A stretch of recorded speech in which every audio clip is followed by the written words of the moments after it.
डाली से गिरती हुई पत्ती ने क्या खूब कहा है, अगर बोझ बन जाओगे तो अपने ही तुम्हें गिरा देंगे। नमस्कार दोस्तों, मैं हूं छतरपुर मध्य प्रदेश से गौरव पांडे। आज आपके लिए लाया हूं एक छोटी सी कहानी। एक बार की बात है जब इब्राहिम लिंकन अमेरिका के राष्ट्रपति नहीं बने थे, लेकिन अमेरिका में एक मजे हुए नेता के रूप में प्रसिद्ध हो चुके थे।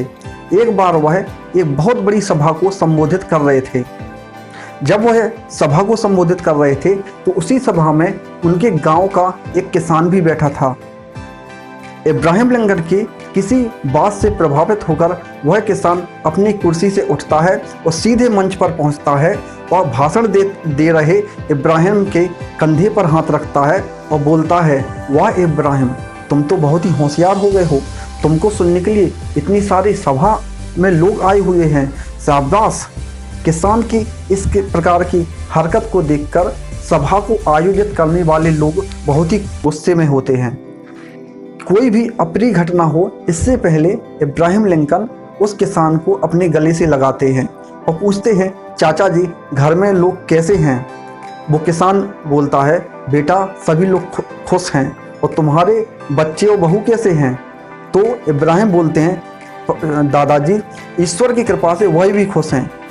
इब्राहिम क्या करते हैं, पीछे रखी हुई अपनी स्वयं की कुर्सी पर उस किसान को ले जाते हैं और बिठाल देते हैं और अपना भाषण पूरा करते हैं। यह छोटी सी कहानी उन विद्यार्थियों और बच्चों के लिए प्रेरणास्पद है जो छोटे छोटे गांवों से पढ़ लिख करके उच्च पद पर बैठ जाते हैं और उच्च पद पर बैठने पर अपने गांवों, रिश्तेदारों, अपने परिचितों को भूल जाते हैं। यहाँ तक कि अहंकार में अपने माता पिता का परिचय देने के लिए भी झिझकते हैं। अतः इन सभी लोगों से आग्रह है, सभी विद्यार्थियों से आग्रह है, अगर आप इब्राहिम लिंकन जैसे राष्ट्रपति के पद पर भी बैठ जाते हैं, या अन्य किसी उच्च पद पर भी बैठ जाते हैं, तो अपने रिश्तेदारों को, अपने परिचितों को, अपने माता पिता को, अपने गाँव के लोगों को, अपने मोहल्ले के लोगों को कभी ना भूलें, क्योंकि वही लोग हैं जिन्होंने आपको बचपन में कभी शिक्षा दी थी। इसी आशा के साथ आप सभी को सादर वंदे मातरम।